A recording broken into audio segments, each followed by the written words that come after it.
Live from New York City for our audience worldwide, Bloomberg Real Yield starts right now.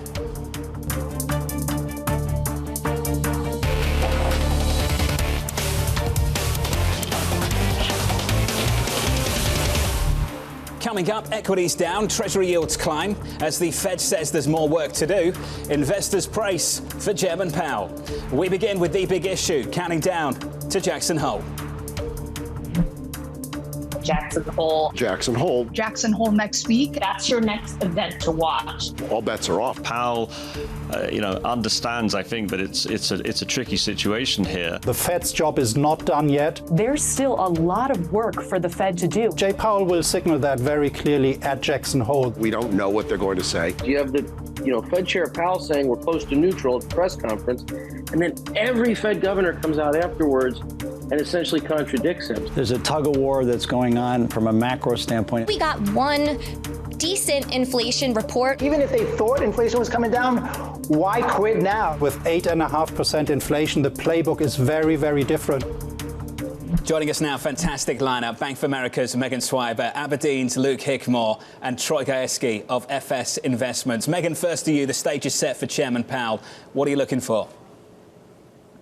Yeah, I wish I could say that we were probably going to get a clear message from Powell next week. But unfortunately, with another CPI print to go, another payrolls print still to go before September, we think he's still going to be endorsing this message of data dependence and not really willing to give the market that forward guidance that it is so much so craving right now. Luke Hickmore, I was going through your notes. Here's the quote. Jackson Hole might be boring. Let's lead with that. Why? Yeah, there's a good chance it will be. The market's done the work. It's got it back to the kind of levels that the Fed would like to see. I think once that's done, maybe he starts talking about the 1970s and the 15% inflation that we had back then and what they did. But honestly, I think people expecting fireworks from Powell, I think, are going to be disappointed. Troy, will we be disappointed next Friday at 10 a.m. Eastern Time? Well, I think there's not going to be any shock and awe, that's for sure. It's going to be a more muddled message, data dependency. And, as your entry stated very clear, the Fed is in a really tough spot. Obviously, financial conditions have loosened back up. The more strength the economy continues to show leads to more burning inflationary pressure, which means the harder they're going to have to go. So, we think this bear market rally, not only with equities rallying, but high yield spreads coming in, IG spreads coming in, up until recently Treasury yields retreating, just will give them more strength and more confidence that they can move ahead with a much more aggressive tightening campaign. And of course, the balance sheet reduction is just about to get ramped up into September. So yeah, no shock and awe, more muddled message, but it's pretty clear that when Neil Kashkari's calling for a 4.5% front end, there's more tightening to be done, John. I've got to jump in. Neil Kashkari sounds hawkish. Esther George sounds almost dovish. Is the Fed upside down right now?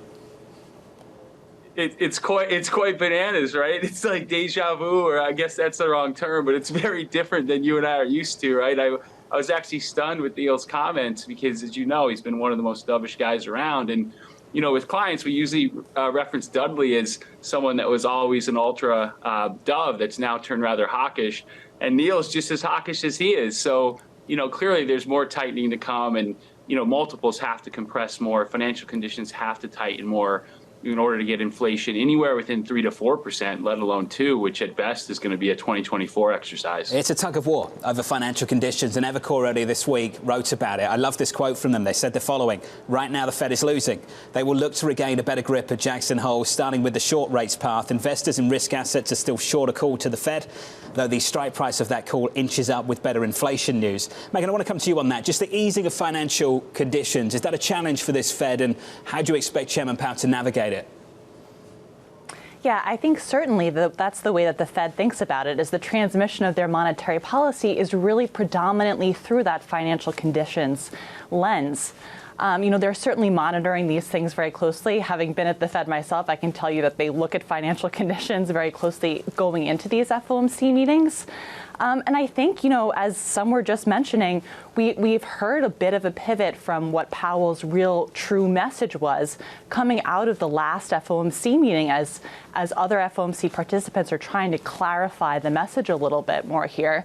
And I think in part to speak to the movements that we've seen in financial conditions.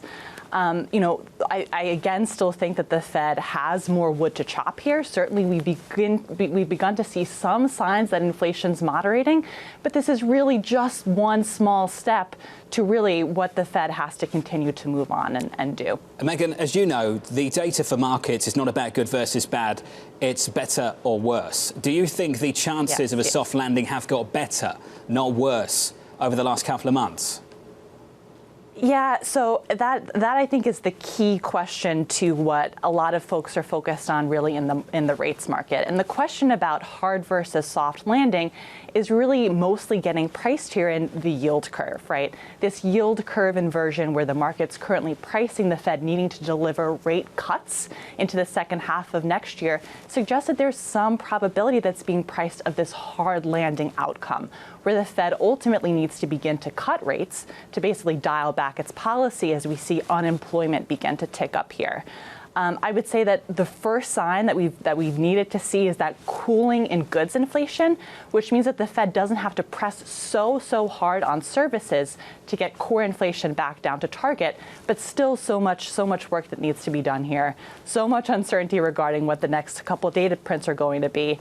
And the question about whether or not the Fed needs to do 50 versus 75 in September. Well, 50 versus 75 is one thing. Rate cuts versus pausing and just holding in 2023 is another. Yes. Look, Hickmore, that's the big difference for 2023. We caught up with JP Morgan earlier this week, Cassie Barham, and she mentioned that in 2023, you've got a market talking about cuts. And San Francisco Fed President Mary Daly saying, I really think the raise and hold strategy is one that has historically paid off for us. So raise and hold. Raise to what? And Luke, hold for how long? I watched that interview. She was great. I thought the interview itself was brilliant. You know, her point that in the past we've seen this kind of multiple period of 12 months, 18 months of hold. I'm just not convinced about it. I guess I'm in this little bit of a hard landing camp where we get to the peak in rates of 3.5%, 4% sometime early next year, but we only hold there for a fairly brief period of time. The risk of inflation coming down strongly, I think, is very high. The recent backup in gasoline prices in the US is going to be so important for the University of Michigan next week, which we're all going to be watching like hawks. And I think that's going to kind of drive people's view as well. So I don't know. I think it's probably only a pause for 1, maybe 2 quarters by the Fed at the top before they start having to cut, because actually unemployment's going up, growth has come down, and they're going to be starting to be worried to meet all of their mandates. Well, let's look at the last 3 Fed tightening cycles. And this is Alan Ruskin at Deutsche Bank doing the work for me, so I didn't have to pull up the chart. The time spent at peak was 7 months in 2000, 12 months in 06-07, 6 months in 2018, 2019. Troy, this time around, what's in store? Yeah, so look, the problem with markets today is they're still looking too far ahead into 23, pricing in higher recession risks, yet somehow not pricing in declining earnings substantially and also higher corporate defaults, right? So before you go through that ultimate cut cycle, which could be 6 to 12 months after they finish hiking, and again, just as important, continue to drain the balance sheet at an aggressive level, you're going to have to go through some potentially substantial earnings declines and at least corporate default rates above 4 or 5%. So before you get there, there's going to be another round of risk-off pain caused by the potential for economic recession, as well as more tightening that's going to be much more aggressive on the balance sheet than we've seen so far. So to us, a lot of the talk of the pivot is just, it's so premature, right? You have to let this cycle play out. The cycle's playing out very, very rapidly with a much steeper trajectories of change than we've seen in the past.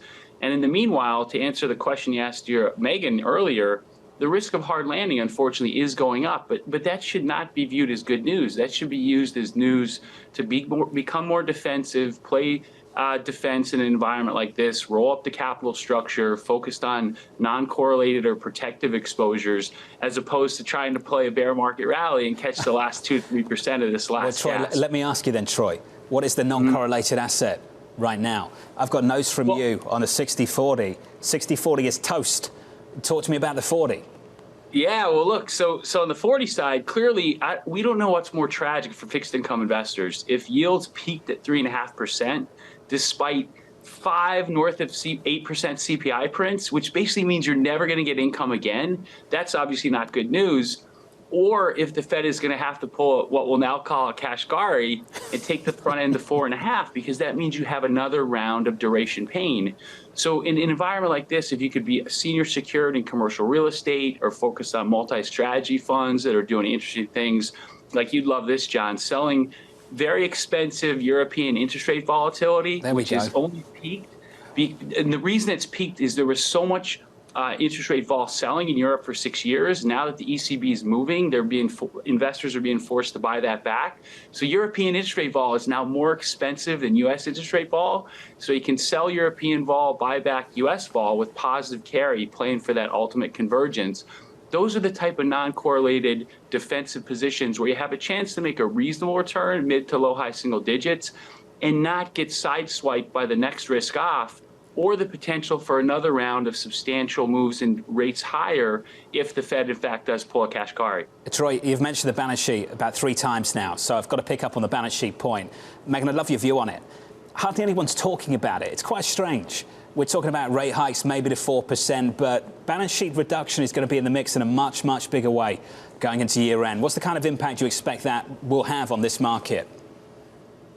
I mean, I'll say we're definitely talking about it in the Treasury market. Certainly, QT is already having an impact on Treasury market functioning and liquidity. The Fed's absence from the market really is creating this question about who's going to be buying all of this incremental supply that we're currently seeing. With foreign investors out of the market, banks out of the market, it really is creating this gap until we begin to see a more significant turn in the cycle and see those 60-40 portfolios move more to overweight duration, which is typically what you begin to see at the turn of the cycle. I think one interesting thing that sets us apart in our view for QT is that when we do see the Fed cut rates in what we anticipate September of next year, we are also anticipating the Fed to stop QT and begin reinvestments again. So that will be, in our view, a likely positive thing for the Treasury market to expect in the second half of next year. I can't get to September next year. I can't get to September this year. Never mind September next year. Meghan, thank you. Going to stick with us alongside Luke and Troy. Coming up next, the auction block. Borrowers racing to the market ahead of US Labor Day holiday, which is only a few weekends away. From New York, this is Bloomberg.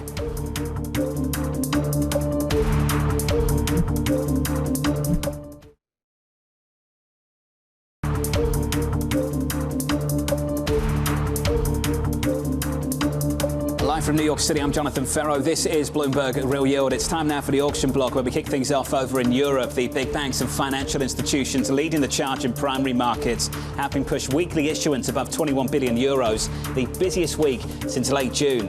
In the US, high-grade bond sales topping estimates for a 5th straight week, boosting monthly volume above 100 billion for just the 3rd August on record. And finally, Royal Caribbean and Ford injected some life into the junk bond market, still heading for the slowest August in 8 years, despite pricing $5 billion this week alone. Sticking with credit, PGIM's Mike Collins looking to fade the recent rally in high yield.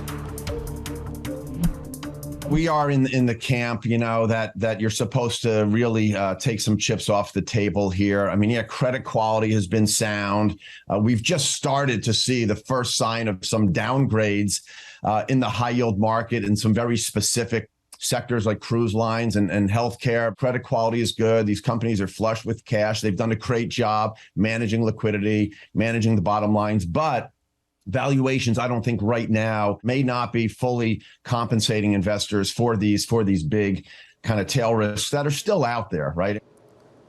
Back with us, Meghan Swiber, Luke Hickmore, Troy Gayeski. Luke Hickmore, spreads have tightened so much from 580-something basis points only a month or so ago, all the way down to close to 400. What do you make of that? I think it's the exuberance we've seen across risk markets that we would get a soft landing. I'm not a buyer of it either. I think right now we're layering in some protection against spreads going wider. It's interesting what Troy was saying about alternative assets. If we could do that, I think that'd be a great thing to do. But if you're in a pure credit fund, there's limited options there. But layering in this protection through crossover or the US high yield version seems to be a pretty good price to be getting there now. I think we could easily go 20% wider here as we get into the ends of Q3 and early Q4 and start worrying about earnings coming down quite a lot next year. Whether it'll threaten credit quality to the point of the default numbers Troy was talking about, I'm not so sure, but it does mean we think high yield is probably the riskiest part of the credit market right now. I'd actually prefer AT1 to high yield by a long stretch. Luke, are you on the harder side of the Atlantic right now? Are things tougher from your seat, from where you're sitting, compared to perhaps where Troy and Meghan are sitting right now? Yeah, the UK in particular is a really tough place. You think you have an inflation problem, just look at our numbers. They are through the roof. And it's going to be a lot longer until they come back down again, I think. And that's going to be a problem for investors over here and remain that way. In the meantime, you know, Europe and gas and winter's coming up. The recession numbers we're talking about are quite mild at the moment at 1% odd. But that could easily spike into 1.5%, 2% as we go through next year. And that's a big problem for smaller companies right across the continent. Probably not the ones we're exposed to so much in credit, but it's going to be right there in investors' eyes. And I think it's a hard thing for credit markets to get over before the end of the year. Makes you wonder why financial conditions have been easing in the face of some of these risks, particularly in the data that's coming out of Europe and China, for that matter, earlier this week as well. Typically, we talk about not fighting the Fed. We're fighting the Fed. Bank of America, Michael Hartnett's saying it. This is the quote. Very few fear the Fed. Think pivot and return of meme stocks. Yet the last time the Fed ended a hiking cycle with negative real rates was 1954. And even assuming CPI gains halve over the next 6 months, whether the Fed knows it or not, they're nowhere near done. Meghan, what do you make of that quote? Yeah, I think from my colleague, it is a very fair point, and it's something that we had been highlighting for sure as well. You know, one thing, listening closely to what Powell's been talking about in terms of how they're thinking about the neutral rate, in terms of the terminal rate, is they're looking at how rates are priced across the entire yield curve, not necessarily just the very front end rate. But with inflation expectations really pretty well anchored, so look at the UMISH index, look at where we see five-year inflation break-evens. There's a lot of, I would say, agreement that we are effectively going to get to this place where the Fed will get inflation back under control again. There's a lot of confidence being priced for the Fed. And ultimately that, to go back to the prior point that we were discussing, is allowing the market to price those cuts and allowing the curve to be as inverted as it currently is. The market thinks CPI, PCE are going to go back down closer to target by the second half of next year. And what's the GDP cost, the GDP price we have to pay to get it back down to those kinds of levels? Troy, right now, a 10-year yield is at 2.97%, 297, 298, 2 years at 326. I always think the better way to frame the question around the yield curve is just to ask the question straight, Troy, why an investor would be willing to accept the lower yield on a longer dated maturity. Why are they willing to do that right now? Well, right now, at the long end of the curve, you're clearly stating fundamentally that the forward trajectory of the economy is weakened pretty substantially, as we all know it has the last 6 to 12 weeks. And the risk of recession has gone up from, and by recession we mean one where the labor market's actually deteriorated substantially, has gone up substantially since the first 6 months of the year. So, you know, as you know, historically, the yield curve has been a fairly effective predictor of forward recessions. And as this cycle has been moving really rapidly, and really the U.S. consumer is single-handedly keeping the global economy afloat, you know, investors are willing to take a lower yield than they were as recently as 8 weeks ago. That being said, we have seen a pretty meaningful adjustment here the past few weeks, which is clearly driving today's risk-off in markets. You know, but if you step back from 1,000 feet, from our perspective, if you want to get more defensive right now, the best way to do that is to short agency pass-throughs versus treasuries, because those spreads have basically round-tripped, despite the fact that clearly the pace of Fed wind down of the balance sheet for agencies is going to pick up here. So we think you actually have more positive convexity to that trade than you do shorting high-yield bonds, and also less negative carry. So in terms of getting defensive and large, long-only portfolios, that might be one place that people could look. Meghan, I know you wanted to jump back in, so allow me to give you the final word. The final word, please. Yeah, I would say that in order to get inflation back down, what we're going to probably need to see is a mild recession, which is what we're forecasting. Certainly nothing compared to what we saw around COVID crisis, around the great financial crisis, but indeed, actually a mild recession is going to help the Fed in their mission here. Meghan Swiber, Luke Hickmore, Troy Gayeski, sticking with us. Coming up on the programme, still ahead, the final spread, the week ahead, featuring Fed Chair Jay Powell from Jackson Hole, Wyoming. That speech, 10 a.m. Eastern Time, next Friday. From New York, this is Bloomberg.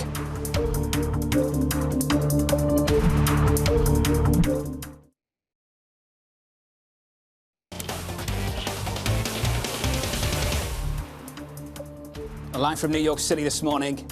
Good morning, or rather good afternoon. I'm used to being on the open, forgive me. This is Bloomberg Real Yield, and it is the afternoon. The yield right now on a 2-year, I'll get this together, is about 3.25. We opened up on Monday morning at 3.25. So for all the Fed speak, we're ending the week where we started the week. Let me get the final spread and get you to next week. Coming up next week, Minneapolis Fed President Neil Kashkari speaking on Tuesday. Plus, we'll get a host of global PMIs, including numbers out of Europe and the United States, second quarter GDP and initial jobless claims coming on Thursday. And finally, the Kansas City Fed hosting its annual economic forum in Jackson Hole, Wyoming, with Chair Powell taking centre stage on Friday. And I'll be there, and hopefully I'll remember what time it is when I get over there. Meghan Swiber, Luke Hickmore, Troy Gayeski back with us for the final round, the rapid fire round. Now, I know you didn't want to go to the guesses on September in this Fed meeting, but we're going to do it anyway. 50 or 75 in September, 50 or 75, Meghan? We're going to go with 50, and that's because of the way that the Fed's been talking about, the path of policy going forward. They think that they're already at around a neutral range, which suggests a dial back in the pace of hikes going forward. Troy, one-word answer, 50 or 75? 75. Luke? 50. Have we seen the high on the 2-year for the year? Yes or no? Just a yes or no, Luke? No. Meghan? No. Troy? No. Rate cuts in 2023, yes or no? Troy? Yes, towards the back end of 23. Luke? Yes, Q2. Meghan? Yes, September. So precise. Meghan, Luke, Troy, good afternoon to all three of you. Thanks for being with us from New York City. That is it for me. There'll be someone else next time around. This was Bloomberg Real Yield. This is Bloomberg TV.